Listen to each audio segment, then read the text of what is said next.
ऐसी ऊर्जा प्राप्त करने के लिए कभी कभी इस वीरान भरी राहों पर चलना पड़ता है, इस सूनी सूनी डगर पे चलना पड़ता है। तो ऐसी शक्तिवर्धक टॉनिक है। तो इसी टॉनिक के लिए जो सूर्य का प्रकाश है वो धीरे धीरे कैसे सिंदूरी संध्या इन पहाड़ों के ऊपर से छलकती हुई इस धरती पर आ रही है, ऐसा प्रतीत हो रहा है। और इस पहाड़ के उस पृष्ठभाग में किस तरह से ऊष्मा है वो एक तरह से प्रकाशमान हो रही है, एक दिव्य ज्योति निकल रही है। नमस्कार दोस्तों, मैं हमेशा आपको शाम के वक्त खेत में लेकर जाता हूं और वहां की सिंदूरी संध्या के दर्शन करवाता हूं। लेकिन इस वक्त मैं बहुत खुश हूँ क्योंकि मैं पहाड़ों की ओट में हूँ और दिन में मेरी इच्छा थी कि पहाड़ों से थोड़ा संवाद कर लूँ। और मुझे ऐसा लगा कि पहाड़ों के बिना मैं नहीं रह सकता क्योंकि वो मेरे बहुत प्रिय हैं और मुझे उनसे बहुत खुशी मिलती है।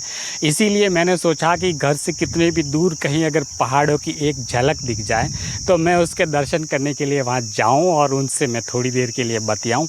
दिन में ऐसा समय था, लू के थपेड़े थे और इतनी भयंकर गर्मी थी कि सूर्य देवता हैं वो बहुत क्रोधित थे, इतने आक्रामक रूप से अपनी गर्मी बरसा रहे थे।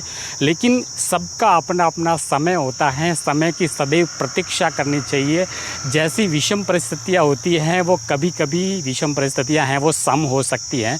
तो मैंने शाम तक प्रतीक्षा की और अभी जो शाम हुई है कैसे सूर्यदेव ऊष्मा को धीमा करके अस्ताचल की ओर चल दिए हैं।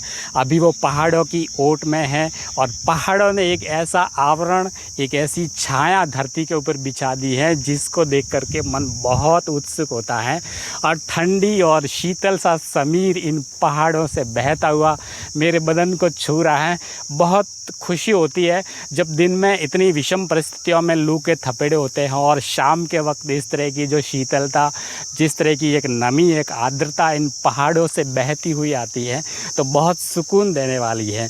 तो मैंने सोचा कि क्यों नहीं आज की जो शाम है, आज की संध्या है, इन पहाड़ों से बात करते हुए, इनसे संवाद करते हुए बिताऊं।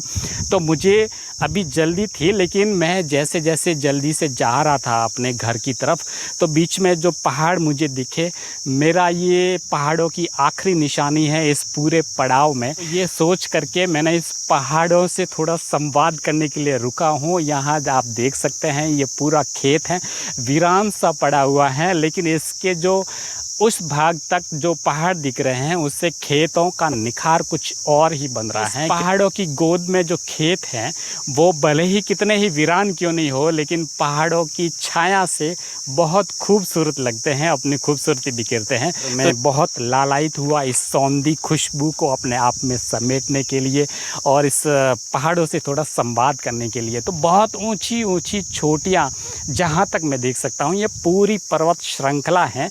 भले ये छोटी हो लेकिन मुझे लगता है कि ये किसी व्यक्ति के लिए उत्साह बढ़ाने के लिए पर्याप्त हैं। यानी कि ये एक तरह का एक अड़ीग पर्वत है जो जीवन में बार बार प्रेरित करता है, एक ऊर्जा देता है जीवन में कि कैसी भी विषम परिस्थितियाँ क्यों नहीं हो, अगर आप अपनी विषम परिस्थितियों में ऐसा कोई निर्णय नहीं ले जिससे कि कोई नुकसान हो, अगर आप प्रतीक्षा कीजिए, परिस्थितियाँ कितनी भी विषम हो लेकिन वो सम हो जाती हैं, अपने अनुकूल हो जाती हैं। तो ये जो पहाड़ हैं जो मुझे एक ऊर्जा देते हैं, एक ऊर्जा को मैं स्वीकार करके और जीवन में कुछ एक एनर्जेटिक हमेशा बने रहते हैं। तो दोस्तों, ऐसी ऊर्जा प्राप्त करने के लिए कभी कभी इस वीरान भरी राहों पर चलना पड़ता है, इस सूनी सूनी डगर पे चलना पड़ता है। तो ऐसी ही सूनी जगह मुझे यहाँ मिली और इस वीरानी से जो ऊष्मा और ऊर्जा प्राप्त की, ये बहुत ही खुद को एक तरह से अंग्रेजी में यूँ कहें कि एक्साइटेड करने वाली है। और मानसिक रूप से देखें तो ये एक शक्तिवर्धक टॉनिक है। तो इसी टॉनिक के लिए कई लोग ऐसी प्रतीक्षा करते हैं, कहीं बहुत दूर दूर सी जगह पर जाते हैं और वहाँ ऐसे सीन देखते हैं, ऐसे दृश्य देखते हैं जिससे बहुत सुकून मिलता है। लेकिन अपने लिए ये जो सुकून है वो बहुत ही सुंदर सा है। अभी जो पहाड़ों की चोटियों के ऊपर जो रूखे सूखे पेड़ हैं उसकी कुछ टहनियाँ, डालियाँ अपनी दिख रही हैं और जो सूर्य का प्रकाश है वो धीरे धीरे कैसे सिंदूरी संध्या इन पहाड़ों के ऊपर से छलकती हुई इस धरती पर आ रही है, ऐसा प्रतीत हो रहा है। और इस पहाड़ के उस पृष्ठभाग में किस तरह से ऊष्मा है वो एक तरह से प्रकाशमान हो रही है, एक दिव्य ज्योति निकल रही है।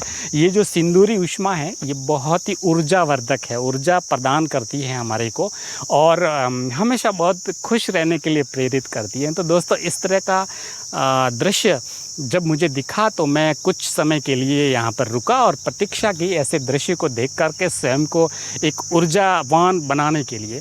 ये ऊष्मा, ये ऊर्जा सदैव बनी रहें और आप वैसे बहुत अच्छे होंगे, खुश होंगे और अपनी खुशनुमा यादों को सदैव सजो करके रखिए, क्योंकि जो अभी इस वक्त मैं देख रहा हूँ कि जहाँ मैं खड़ा हूँ वहाँ अगर मुझे जो दृश्य दिख रहा है उससे मुझे जो खुशी मिल रही है वो पल, वो समय वापस कब आएगा मुझे पता नहीं। इसीलिए मैंने सोचा कि इस पहले पल को अपना आखिरी पल मानते हुए जितना हो सकता है मैं उसको स्वीकार करूं, इसको उपयोग में लाऊं।